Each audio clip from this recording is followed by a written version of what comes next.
West Godavari. ఆ గుడి ఎంతో ప్రత్యేకం. సాయంత్రం 5 గంటల తరువాత నరమానవుడు అక్కడ కనిపించడు. ఆలయానికి వెళ్లే రోడ్డు మార్గంను సైతం మూసివేస్తారు. అసలా గుడిలో దైవాన్ని సూర్యాస్తమయం తరువాత ఎందుకు దర్శించుకోకూడదు? భక్తులు ఎందుకు ఆ సాహసం చేయరు? తెలంగాణలో సమ్మక్క సారక్క వనజాతర అందరికీ తెలుసు.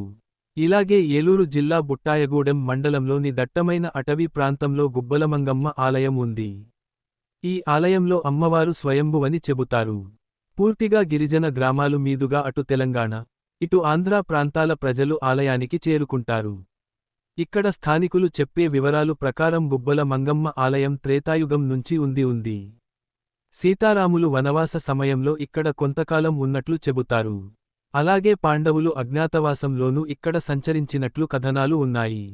ఇక కొన్ని దశాబ్దాల క్రితం బుట్టాయగూడెంకు చెందిన వెదురు కర్రలు వ్యాపారి కరాటం కృష్ణమూర్తి తన అనుచరులతో ఈ ప్రాంతం నుంచి ఎద్దుల బండ్లుపై కలిప తీసుకువస్తున్నారట. అయితే ప్రస్తుతం ఉన్న ఆలయం ప్రాంతానికి రాగానే బండ్లు ఎంత ప్రయత్నం చేసినా కుదరకపోవడంతో అక్కడే వాటిని వదిలి ఇంటికి వెళ్లిపోయారట.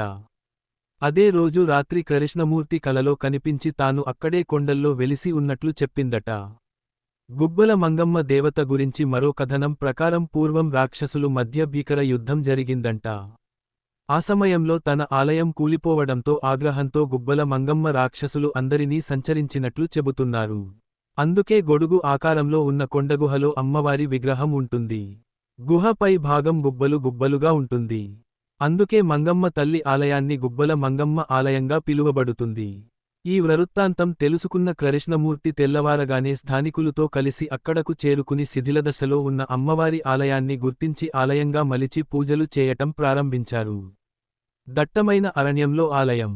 బుట్టాయగూడెం ఏజెన్సీలో దట్టమైన అటవీ ప్రాంతంలో గుబ్బలమంగమ్మ ఆలయం ఉంటుంది. జంగారెడ్డిగూడెం, అశ్వారావుపేట మీదుగా అమ్మవారి ఆలయానికి భక్తులు చేరుకుంటారు. అయితే ఆలయం దారిలో కొండవాగులు వర్షాకాలంలో పొంగిపొర్లుతుండటంతో దీంతో వర్షాలు అధికంగా పడే సమయంలో ఆలయంలోకి భక్తులను అనుమతించరు. అదేవిధంగా సెల్ ఫోన్ సిగ్నల్స్ ఏమాత్రం అక్కడ పని చేయవు. దీంతో పాటు జనసంచారం, నివాసాలకు దూరంగా ఉన్న ప్రాంతం కావటంతో ప్రతిరోజూ సాయంత్రం 5 గంటల తరువాత భక్తులు ఎవ్వరినీ ఆలయ పరిసరాల్లో ఉండనివ్వరు. గుడికి వెళ్లే దారులను సైతం మొదట్లోనే మూసివేస్తారు. ఎవరి పూజలు వాళ్లే చేసుకోవాలి. గుబ్బల మంగమ్మ ఆలయం పూర్తిగా అక్కడ ఉండే గిరిజనుల అధీనంలోనే ఉంటుంది.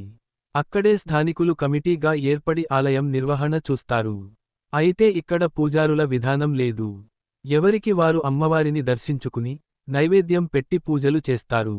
గతంలో గుహలోపలకి వెళ్లి అమ్మవారి విగ్రహంకు నేరుగా పూజలు చేసేవారు. అయితే ప్రస్తుతం గుహ మొదట్లోనే ఐరన్ గ్రిల్స్ వేయటంతో బయట నుంచే అమ్మవారిని భక్తులు దర్శించుకుంటున్నారు. అక్కడ ఉండే గానుగ చెట్టుకు ముడుపులు చెల్లిస్తారు.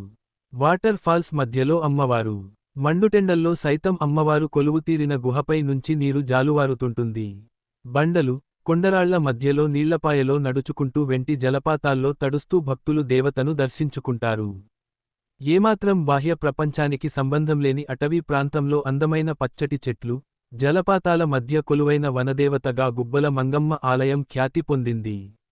ఇక్కడ ప్రకృతి దేవత గుబ్బల మంగమ్మ.